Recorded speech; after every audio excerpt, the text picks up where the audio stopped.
The coffee shop across from my brother Jack's startup office provided the perfect vantage point for what was about to unfold.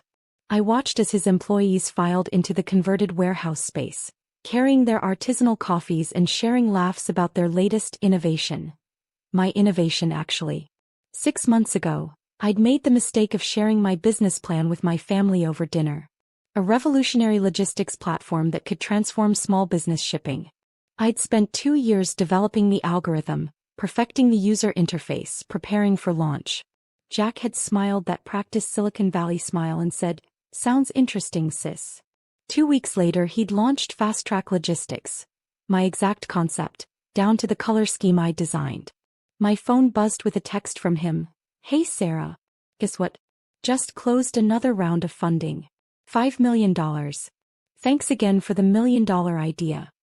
I took another sip of my coffee watching his building through the window.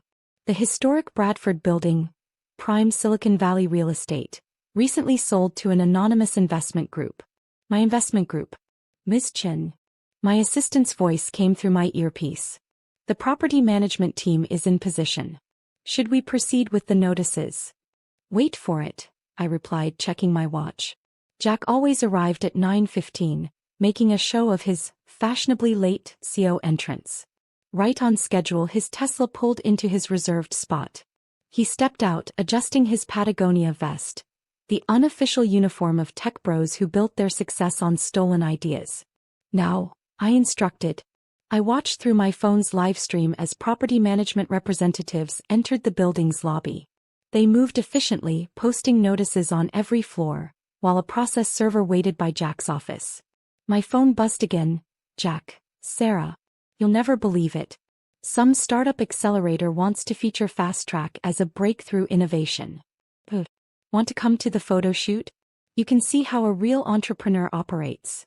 I smiled, remembering every condescending comment, every stolen concept, every time he dismissed my technical abilities because I wasn't bro enough for his Silicon Valley crowd. The live stream showed Jack entering the building, high-fiving employees and basking in his borrowed glory. He froze mid-stride as he noticed the commotion in the lobby. "What's going on?" His voice carried through the security feed. The property manager stepped forward. "Fast Track Logistics? These are your eviction notices. The building's new owner is terminating all existing leases for immediate renovation." "Eviction? But we have a 5-year lease. This is impossible. Who's the new owner?" I stood gathering my things. Time for my entrance. "That would be me," I said, walking through the lobby doors. The color drained from Jack's face as I approached, designer heels clicking on the marble floor. "Sarah? What are you doing here?" "Just checking on my investment," I replied coolly. "The Bradford building is such a historic property. It deserves an owner who understands the value of original ideas." His eyes darted between me and the eviction notices, realization dawning slowly. "You bought the building? But how?" "The sale price was 8 figures. I supplied. "Amazing what you can afford when you spend 2 years actually building a business instead of stealing someone else's." I nodded to the process server, who handed Jack a thick envelope. "Your company has 30 days to vacate. Oh, and you might want to check your investor agreements. I believe they require you to maintain a Silicon Valley address to keep your funding. But all the available office space in the valley is either taken or owned by my investment group." I smiled. Funny how that worked out.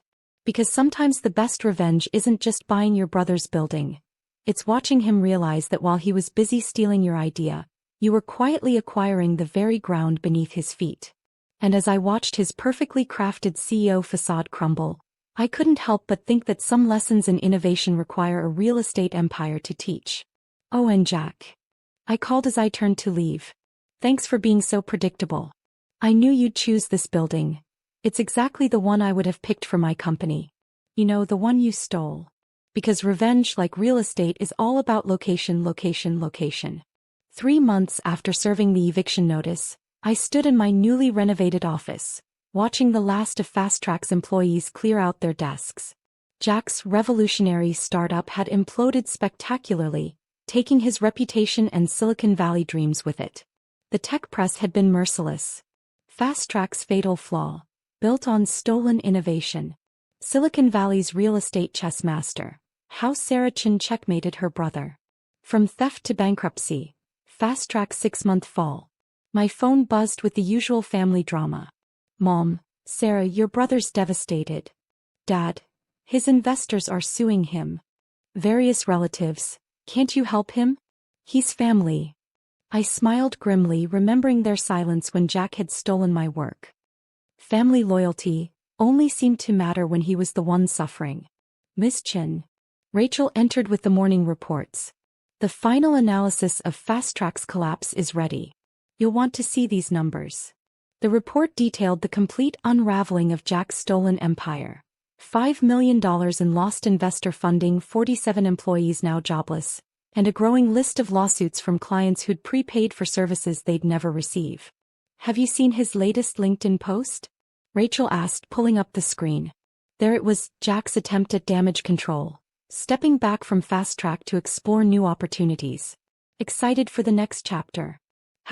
#entrepreneur life, #resilience.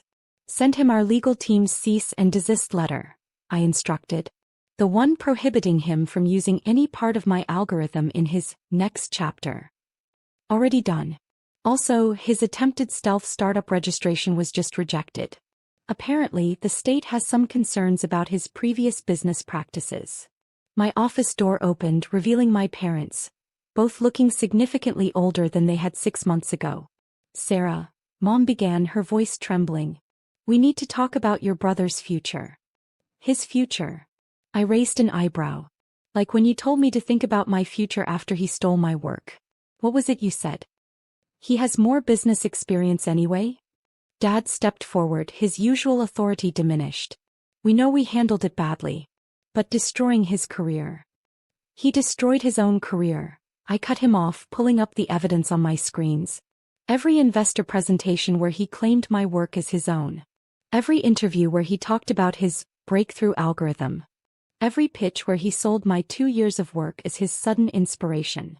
I displayed the growing list of legal actions against Fast Track. Patent infringement claims, investor lawsuits, client complaints.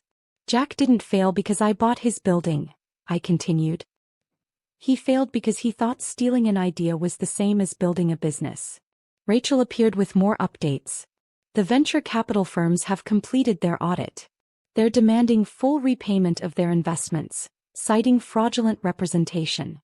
Send them the full documentation package, I instructed. Every dated piece of evidence showing how Jack stole my work.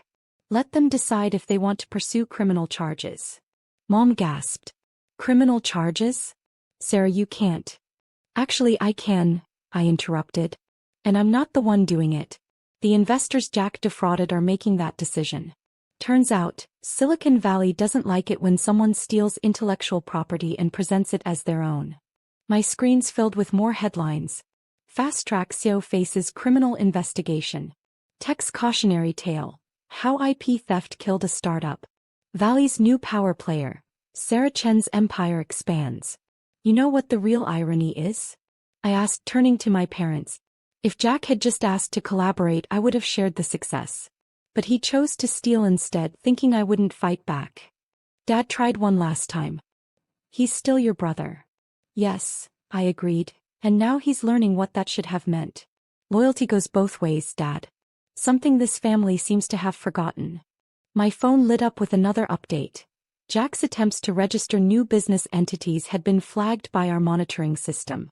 Tell me, I asked my parents, did Jack ever mention why he chose the Bradford building for his office?